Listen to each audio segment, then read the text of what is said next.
This is the night mail crossing the border. Bringing the check and the postal order. Letters for the rich. Letters to the poor, shop on the corner. The girl next door, that's right, yes. Pulling up, he took a steady climb. The gradient's against her, but she's on time.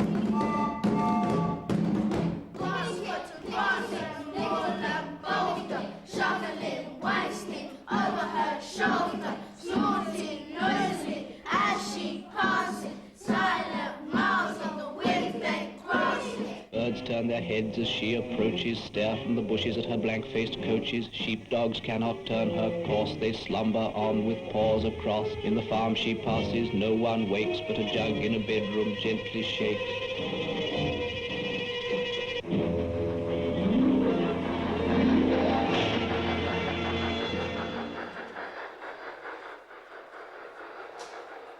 Hello, Night Mail by W.H. Auden has become a classroom classic. Auden wrote it in 1936 as a verse commentary for the closing sequence of the film Night Mail, which tells the story of sorting and delivering the post from London to Scotland. With music by Benjamin Britten, it's become the most famous of the early documentaries made in this country. Indeed, it's regarded as the fount from which not just the British documentary springs, but our tradition of arts programmes as well. To mark 25 seasons of the South Bank Show, we commissioned the poet Tony Harrison to revisit Auden's Night Mail. Tony Harrison has made several of what he calls film poems, including the pre-Italia winning Black Daisies for the Bride. In collaboration with the South Bank Show director David Thomas, with the cooperation of Consignia, and with music by Richard Blackford, he's composed a Night Mail for today, which he calls Crossings. In part 3 of tonight's programme, you can see the results. We begin with a look at the 1936 original. 8:30 p.m. Weekdays and Sundays. The Down Postal Special leaves Euston for Glasgow, Edinburgh and Aberdeen. I saw Night Mail when I was in my late teens, I think. And for me, it was important because it was the first time I'd ever heard poetry and film together, and that for me was unique. And it stayed in my mind since I saw it, and always thinking, oh, I'd like to do that.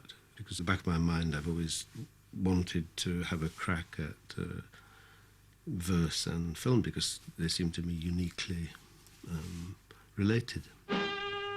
It's, of course, a GPO film. I suppose it's a corporate promo. When people remember Night Mail, which is actually about 23 minutes, what they're really remembering is probably the last 4 minutes when the talents of W.H. Auden, Benjamin Britten, and the presiding presence of John Grierson come together.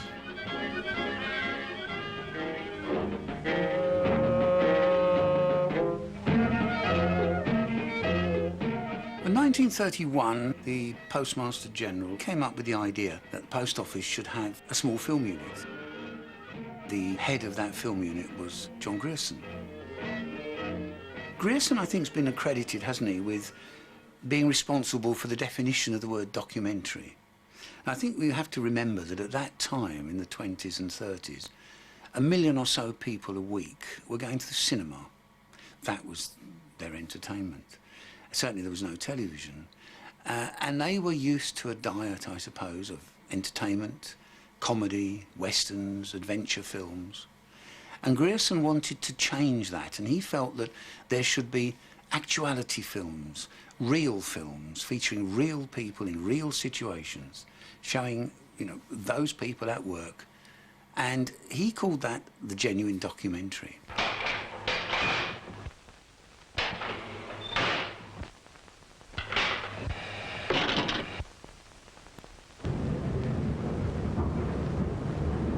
Uses the employees of the London Midland Scottish Railway, and he uses the GPO sorters.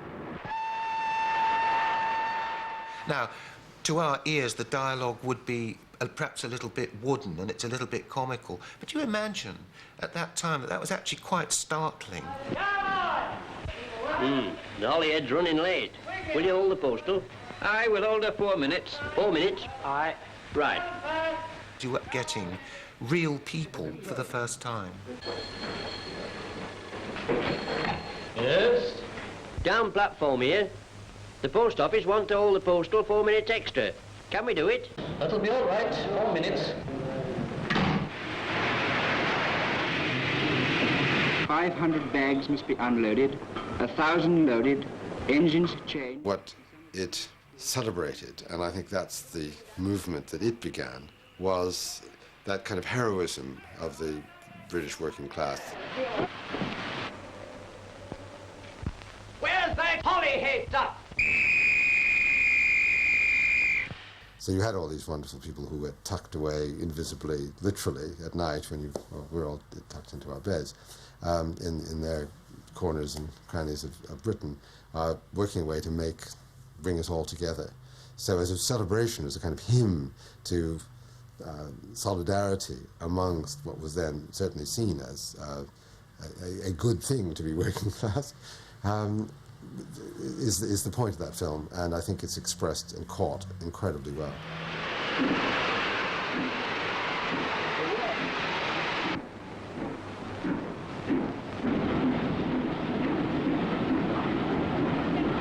Communication was very important to the post office.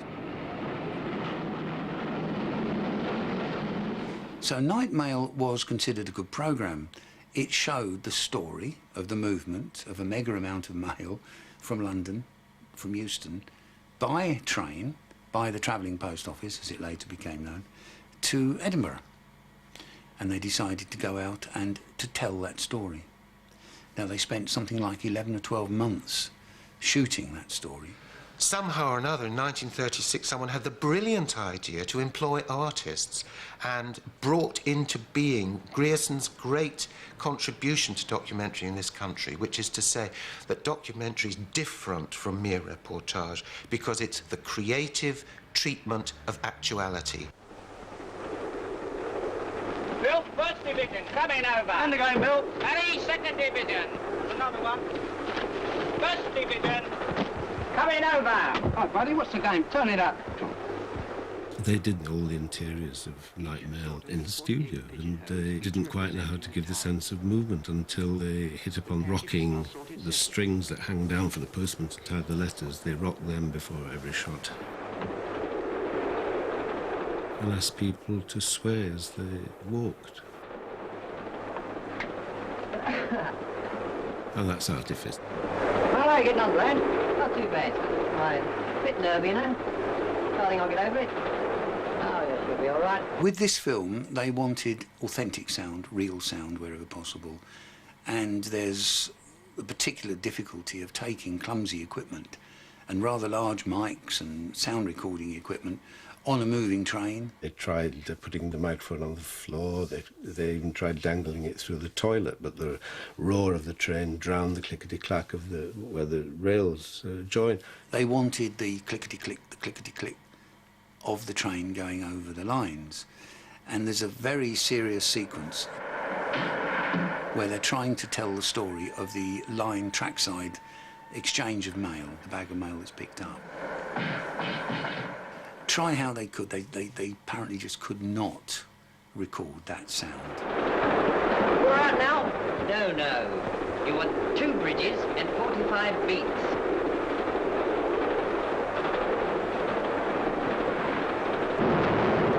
One, 2. And in the end, they had to go to a model railway maker and then time the man counting the beats that you get in the film. And they were running the train over the rail to the picture, so they got the right rhythm, and then they built the other general sounds of moving train into that.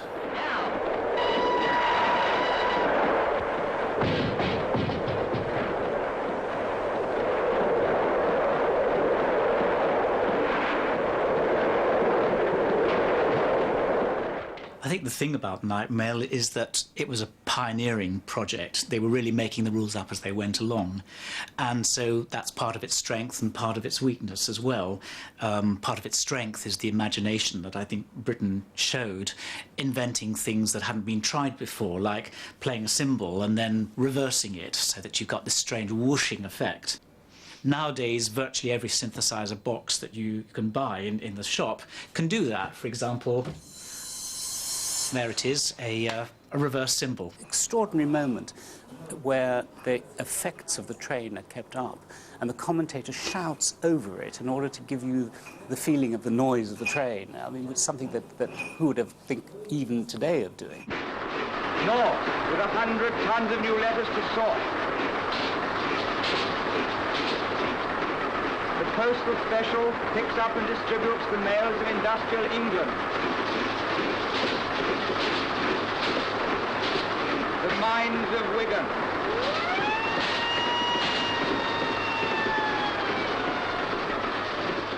The point about Night Mail is that you get a very beautifully crafted, abstract notion of what it's really like to be a postal worker in the 30s. It wasn't like that. And the machine shops of Preston.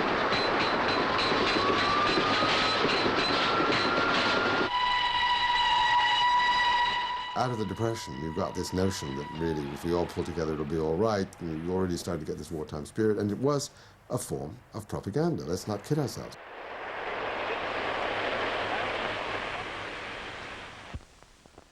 The England that comes out of that is full of happy workers. I mean, it's absolutely the king's in his castle, and everyone knows their place, and they're all very happy about doing these things because they're doing it for the greater good. And it's political in, from my view, I mean, a slightly contrary, perverse way, because rather than saying, look, there are a whole bunch of people here who are being badly paid, taken advantage of, let's do something about it, it's rather the opposite. They were interested in art, poetry, beautiful cutting, craft, and they're geniuses at it. I won't take an inch anything away from them, but it isn't documentary in my sense of the word of documenting something.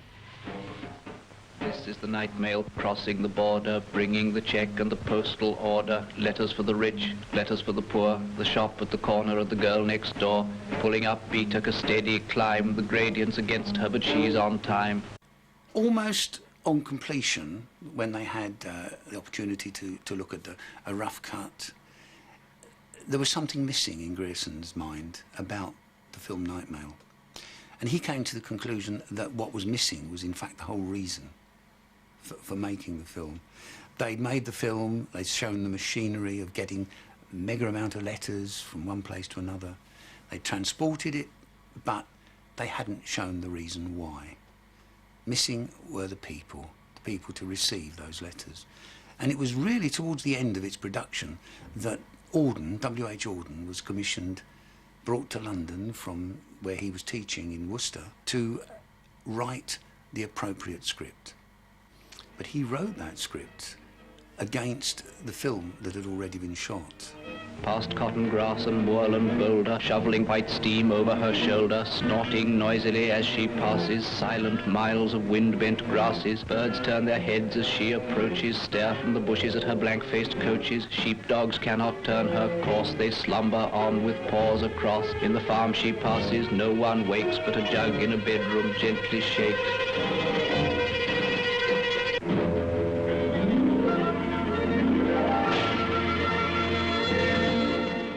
Britten was very young when he wrote The Night Mail, and I think the best parts are the bits where the music exists independently of the recitation.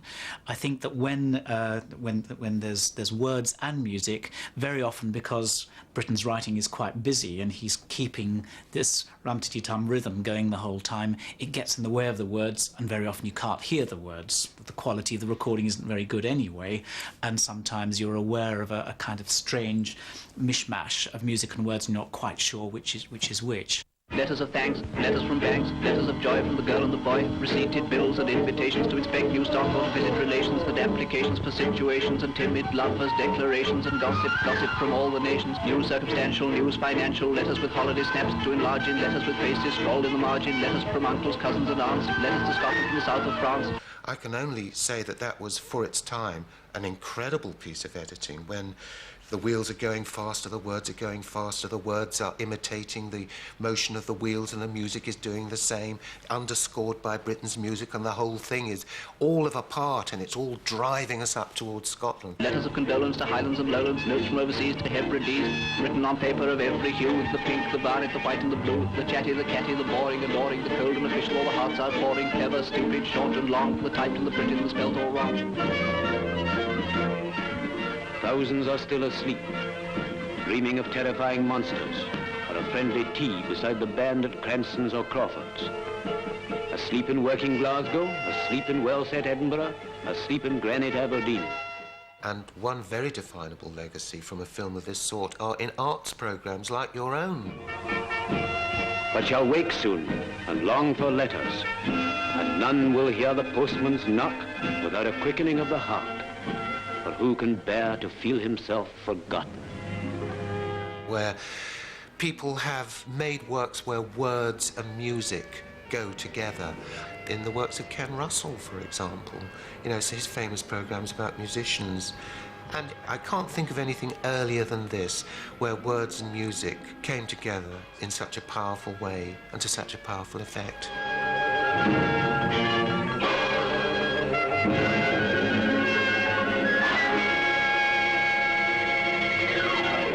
South of Harrogate.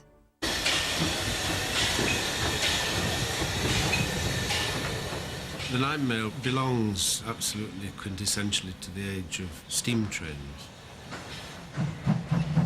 The whole rhythm of the verse and music is from the age of steam. And it's impossible to simply go with the idea of remaking Night Mail. Even as I'm speaking, that they're phasing out the old sorting train. Now it's destined for the museum.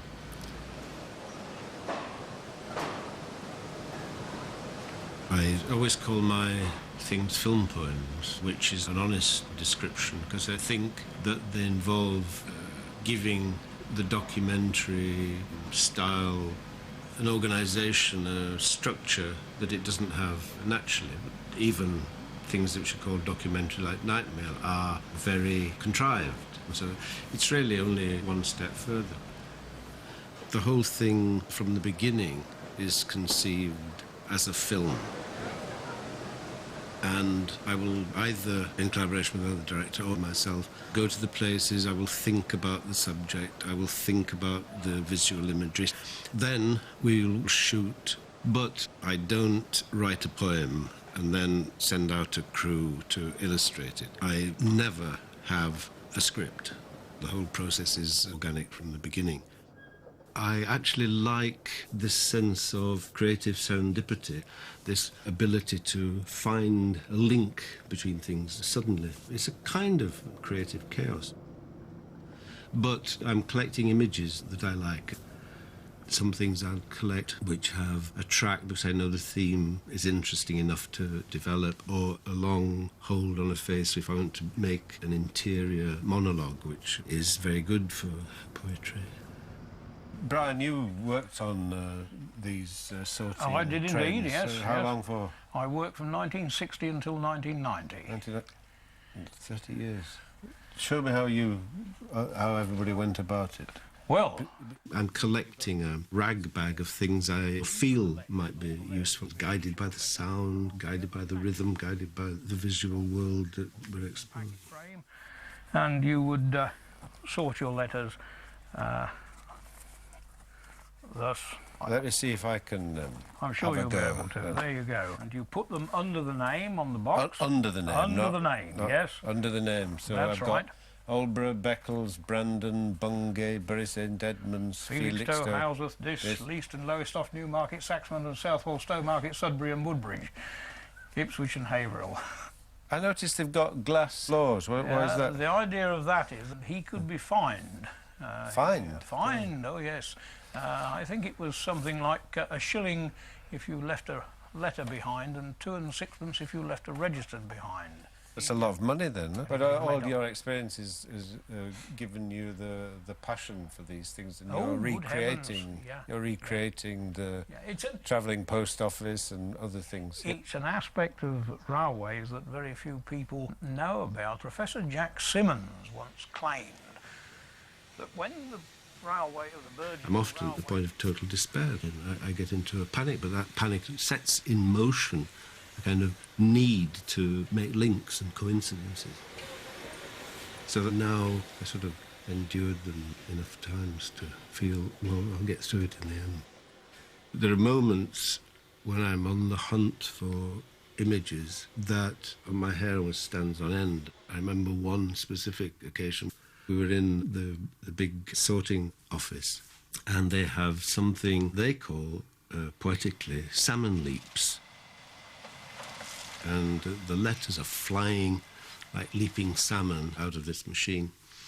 And then, as I was watching this and thinking of salmon leaping down the rivers, going to their spawning ground and so on, and I was thinking this kind of image, I noticed there was a button which said colour, and you press that to cull the mail. And that made me immediately think of the train going through a landscape which has now had millions of its animals culled because of foot and mouth. And all that came together in a sorting machine. It's like Zen somehow. You just commit yourself to being open to find things. But I think it's more frightening to film without a script. But in the end, you discover things that you would not discover if you'd set yourself a very definite shooting script. The train that carries the mail through the night is familiarly known as the Lady in Red. It's in red paint with royal insignia, and inside the sleek bodies, millions of letters which cheer people up and others which force them into suicidal gloom. And I made the Lady in Red a sort of instrument of fate. In some ways, we've concentrated not on the inside of the train, but on the life that is near the line that the train is using from the south of England up to Scotland, because you don't get much of a sense of that in the original, except you get the farmer collecting his newspaper. You get that wonderful image where it passes the farm and no one wakes, but a jug in the bedroom gently shakes. We don't see that. That's only in the words. And you don't have to see it, because in that the word says everything. But I wanted to see some of that life of the jug in the bedroom gently shaking, and the people at the end, when he talks about people will wake and long for letters and listen for the postman's knock, and who can bear to feel himself forgotten. I hope I can find people longing for letters, faces expecting their mail, worrying about their mail, longing to hear from a lover, fearful of hearing from a creditor, and so on. Auden is working to already cut film, as a composer probably does now, and the visual content was never changed. You're out now? No. You want 2 bridges and 45 beats. When I first saw an editor working and the way he made decisions, I realised it's very like my own processes of composition. I've found a way of working where I sit in the cutting room, see that this shot needs extending a little, this needs reducing, some other image needs to come in, a cut needs to come on the rhyme, and so on. And I play around endlessly with it, and I think it's much easier with the kind of equipment we have to work in that way.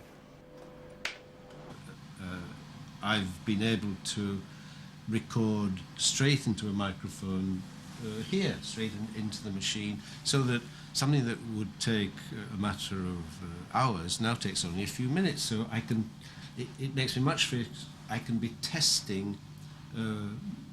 I can just, an idea can pop into my head that I haven't even written it down. I can say to Maestro Tony Webb, who's editing this film, can I record something?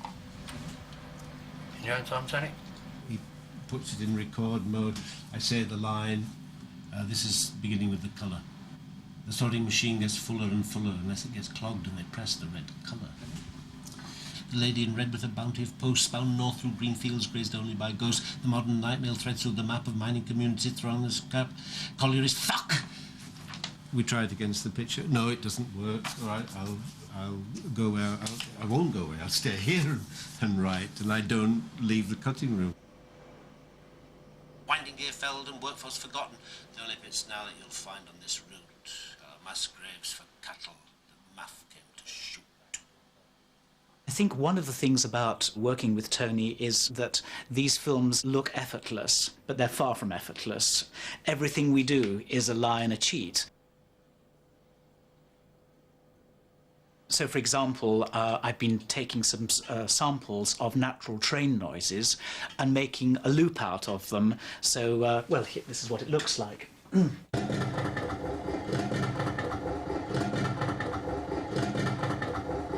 And from that repetition, from that loop, I can then start to add real musical instruments which seem that they're playing in time with a real train noise, or I can morph them. I can gradually transform one into another, and that gets very exciting just from the point of view of using sound and music poetically, and sometimes blurring the distinction between the two, so that sometimes Tony will effectively ask me to be a sound designer rather than a composer.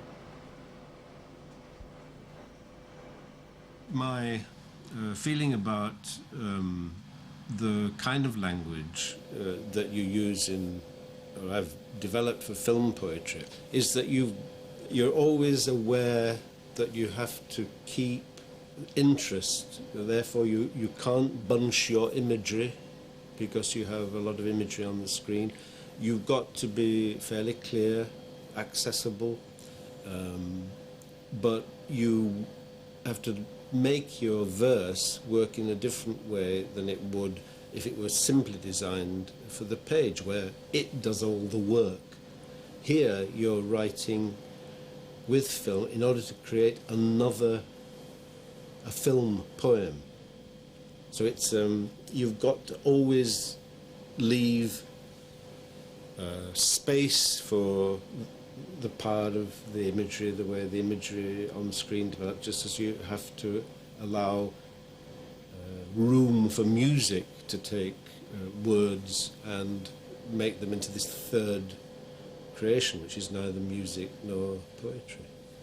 And you have to be very aware of that.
In come the letters, sack after sack, for the lady in red to speed up the track. In come the letters, heap after heap. Me a empty mailbags all night in me sleep. In come the letters, load after load, panic, pain, pleasure, for every postcode. A letter for someone homeless, alone, sent back to his mother, addressee unknown. Final demands that prove the last straw for desperate men who can't take any more. Great news for a pupil with good exam grades, the result of a blood test for HIV/AIDS. For all the electronic and mobile phone boom, sealed letters are still the top heralds of doom. Perhaps some of these letters are that sort of post that might make you choke on your coffee and toast. Brown doom from the taxman and those sort of letters written in red and dreaded by debtors. Pressure for payments long overdue. Letters with borders, red, white and blue. Lingerie catalogues to revamp a lover. Sent with discretion under plain cover. Pictures of crotchless silk panties to pose in. Pamphlets with pompous political prose in. The longed for by millions lottery win, or the junk mail you chuck straight into the bin. In come the letters, heap after heap, and all pulled into the salmon leap. Like leaping wild salmon off to spawning grounds where postmen tomorrow do their dawn rounds. Like wild salmon leaping, and they'll be spawning on millions of mats tomorrow morning. Panic, pain, pleasure will go through the doors of millions of houses. Which will be yours? The sorting machine gets fuller and fuller unless it gets clogged and they press the red colour. The button's the shade of the shiny new livery of the lady in red who awaits their delivery. But since the 30s of Auden and Britain, when the verse and music for Night Mail were written, the modern Night Mail goes north for the border through a rail network in total disorder. The lady in red with a bounty of posts bound north through green fields, graced only by ghosts. The modern Night Mail threads through the map of mining communities thrown on the scrap. Collieries cull like shill bottle shotten, winding gear felled and workforce forgotten. Along with cull cattle culled kingdoms of coal, one dumped on the bonfire, one on the dole. The only pits now that you'll find on this route are mass graves for cattle that Muff came to shoot. Culling's in fashion. There are jobs on the line. Thousands and thousands in fun. Might be mine. But what'll really stick in their throats when those thousands get their redundancy notes, the insult that'll really knock them the most, is they'll get their redundancies sent through the post.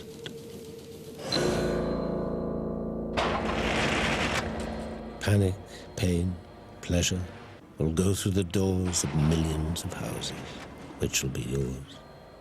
A thin little letter sealed with a lick to make you elated or make you feel sick.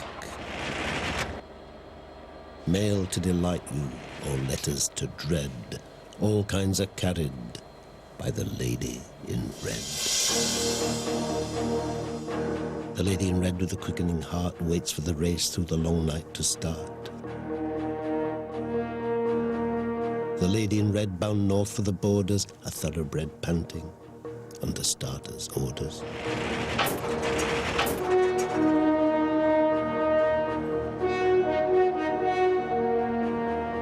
The lady in red in sleek royal regalia races where the track's not in terminal failure.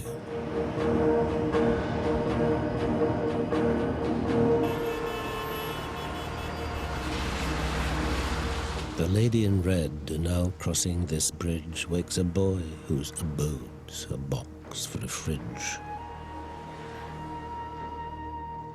The night mail wakes him and puts him in mind of the border he once crossed and left far behind. He lived near Loch Rannoch, a jewel of locks, and he quit it for crack and a cold cardboard box. He lays here in London, longing each night for that one bloody letter his mother won't write. But that very letter's right over his head, begging for news so she'll know he's not dead, imploring in capitals, Angus, please phone.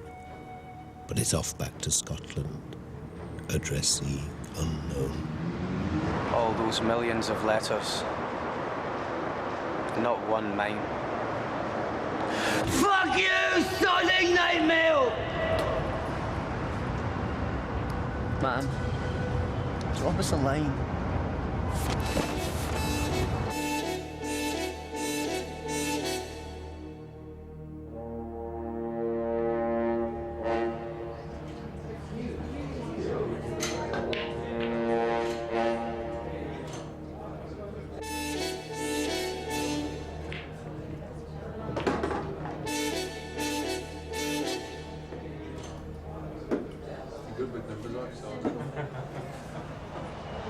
The lady in red in full throttle career gives delirium tremens to glasses of beer, and passing this pub with posts for the nation ruins crucial concentration.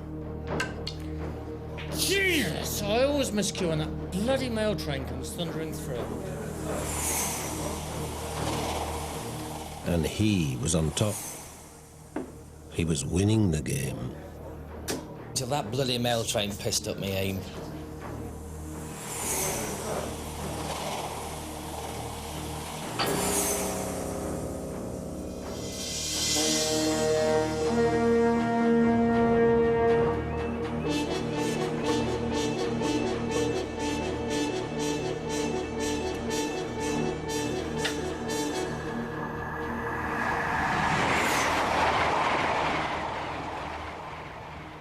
There goes bloody Nightmail up from the south, through pastures made empty by foot and mouth. Cows fill this county, and hundreds of mine graze these green fields each side of this line. Them fields were once full. Not now they're not. The colours turned up and murdered the lot. It's that bloody Nightmail that I've got to thank for more and more last demands from my bank. The mail that train carries has put me so deep in the dung heap of debt I can't get to sleep. And if I try counting sheep, all I see in my bed are poor beasts queuing up to be shot in the head. It goes on, and if it don't get better, and post goes on making me more of a debtor. If there's one more demand in postman's next sack, I'll be putting my head right here on this track. It's the only way left for me, laying my head under the wheels of the lady in red.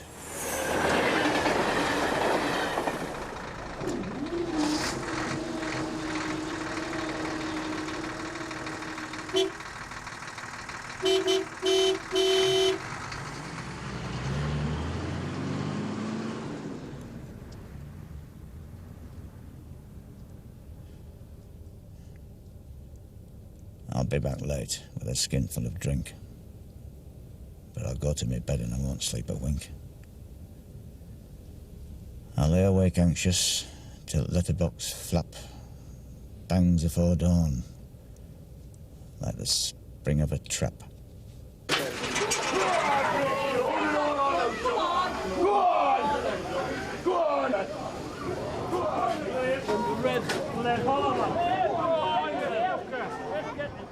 There's 1 minute to the on.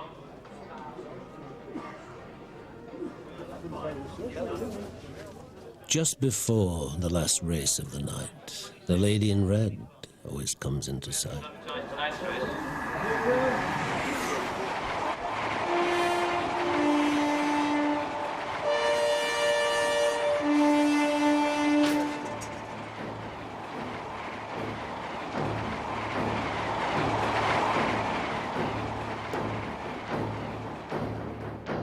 While the lady in red heads off for the Tyne, this lady in red's the first past the line.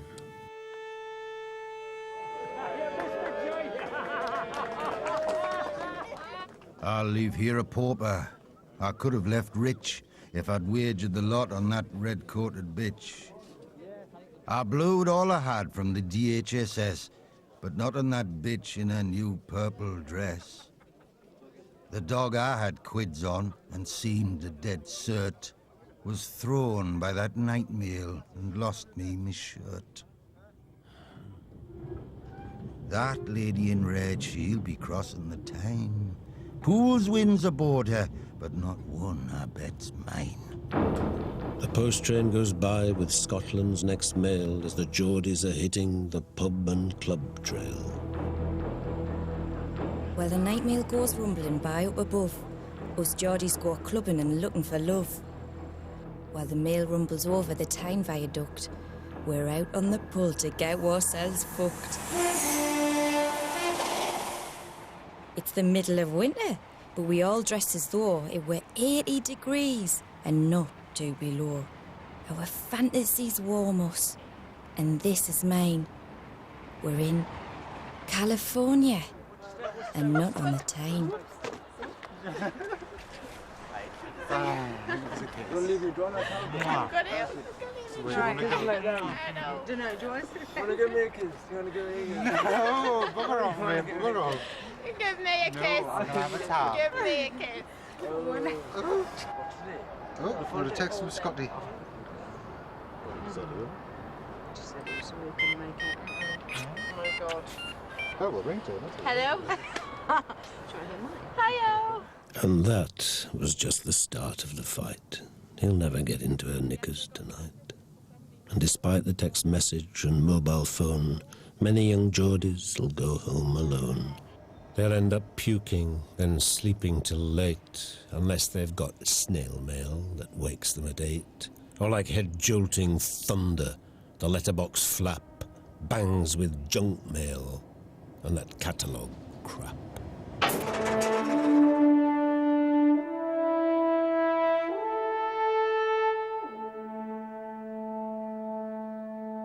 He snored since the night mail stopped being steam, the life that death wrecked redeemed in his dream.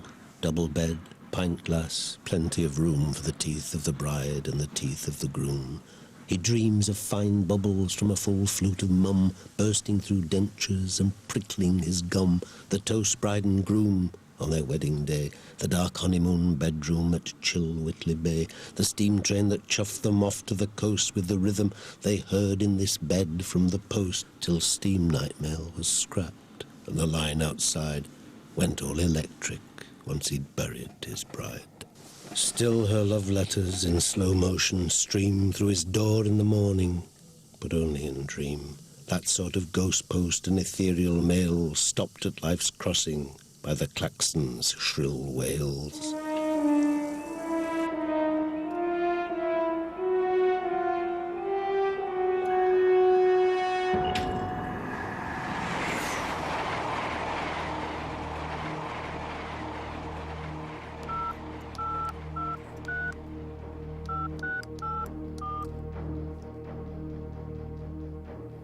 Hi, it's me. No, I'm not. I'm very upset. I haven't told you the half of it yet. I'm sorry, I know it's too late to phone, but I'm feeling so frightened and so alone. I'm stuck at the crossing. The lady in red, probably carrying the post that I dread, streaking past me right now as we chat. It's the red night mail train, that's why it's called that. It's so bloody ironic having to wait for the train with a letter that might seal my fate.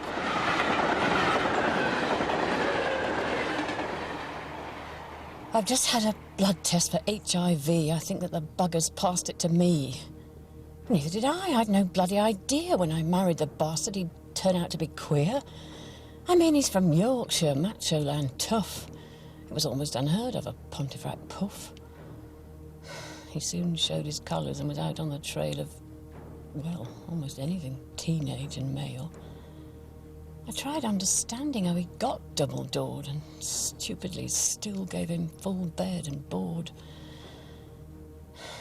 I emptied a pocket with sick billet doux and he'd post every day to a boy he'd met cruising. Full frontal language, pure porn, obscene. And all dispatched with the head of the Queen. My results in the post. I'd been out for the night and forgot all about it till this train came in sight. It's gone past. With my fate. In one of those sacks, there's a thin little letter with the weight of an axe that falls with a thud on your neck from on high. The barrier's lifting.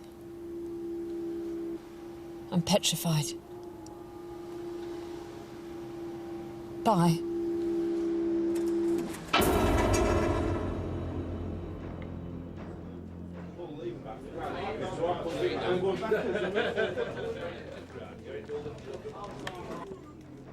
This is the night mail picking up speed, bound for the border past Berwick-on-Tweed.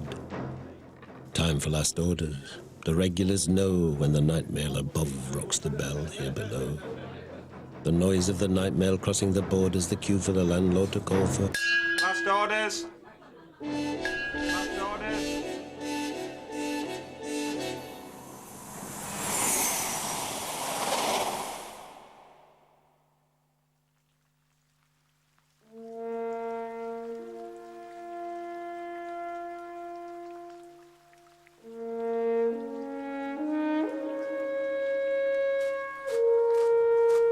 The first thing I do on my run by the lochs, to empty Loch Rannoch station postbox.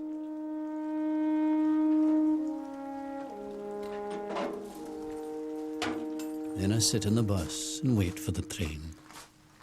This time of year in snow, hail or rain.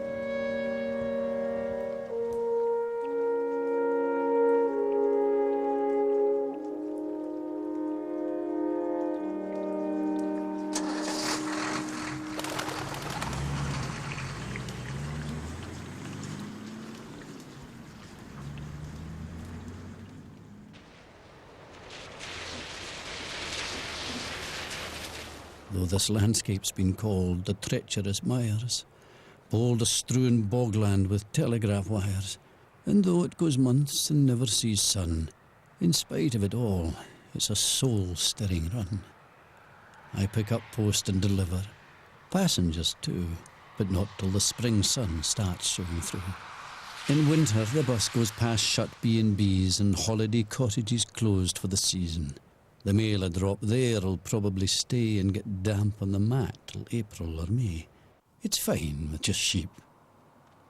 They missed foot and mouth that drove men to self-slaughter, they say, in the south.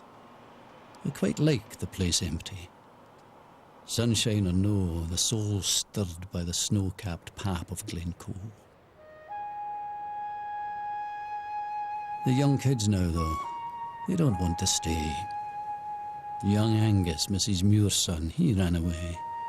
His poor mother's nerves have got really bad since she's never had news of the silly me lad.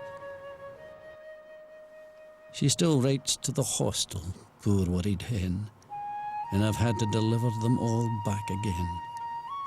She's been wasting away, all skin and bone, since I brought back the first addressee unknown.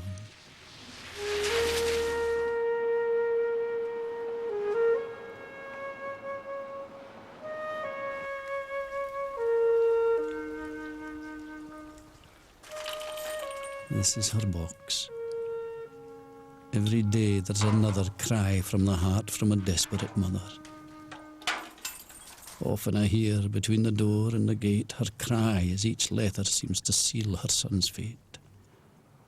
I'm tempted to knock when I hear the hen sob at the post I've delivered. But that's not my job. She's on her own and not coping. It's very hard when I can't even bring her a son's Christmas card. She comes in the post bus to put Lochray to shop. God knows what she'll do if they give me the job. Ugh, kids with no gratitude. She'll end up a ghost, waiting in her nightie for the bus with the post.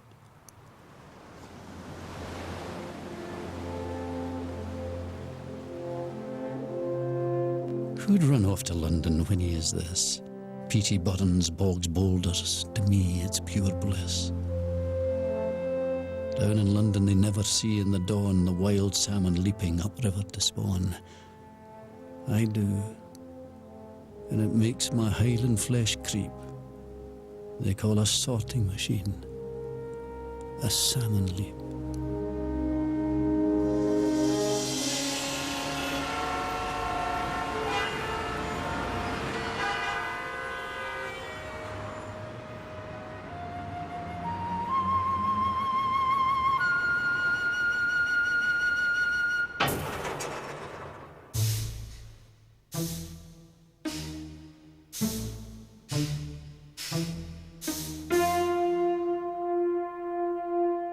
Millions of letters through Great Britain's doors. Panic, pain, pleasure.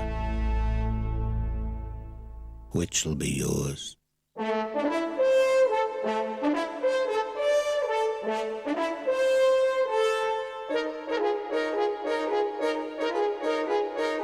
If you'd like more information on the South Bank Show's programmes, please visit our website at itv.com/Southbank.